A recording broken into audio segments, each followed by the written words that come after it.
Pagbaba ko nga ng kusina namin mga mare, eto nga at inuumpisahan na ni Daddy magluto ng uulamin namin ngayong hapunan. Isdang lapu-lapu daw ito mga mare, tsaka lalagyan niya ng alokbati. Buti nga mga mare at naamoy ko yung ginigisa niyang bawang sibuyas at luya. At yun nga mga mare, pinakuha niya sa akin yung isda. Syempre tutulungan natin si Daddy magluto. Bale isasangkot siya na naman niya mga mare para mawala yung lansa ng isda.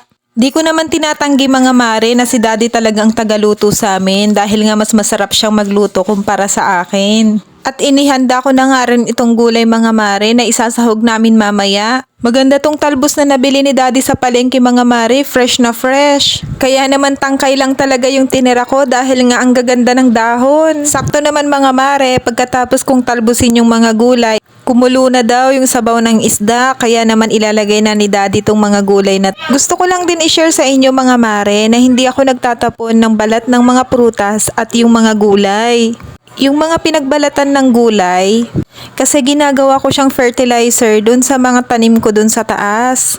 Bali hinihiwa ko siya ng maliliit na ganyan.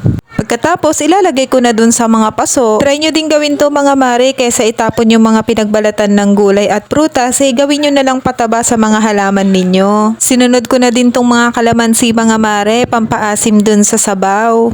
Gumagamit din naman kami nung mga sinigang mix mga mare, kaya lang mas madalas talaga kami sa kalamansi. Mas mabango at mas malasa yung sabaw ng isda. Kapag ganito yung ulam namin mga mare, marami talagang nakakain si Ayesha. Kaya tignan nyo mamaya, abangan nyo kung paano siya kumain.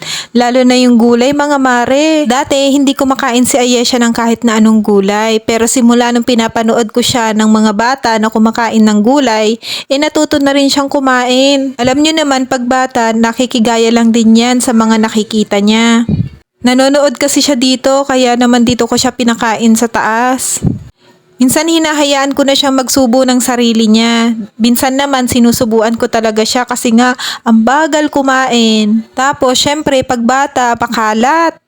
Ang daming nalalaglag na kanin, kaya naman mas pinipili ko na lang nasubuan siya. Pero ngayon nga dahil nag-i-enjoy siya sa gulay, hinahayaan kong subuan niya yung sarili niya. Yummy gulay!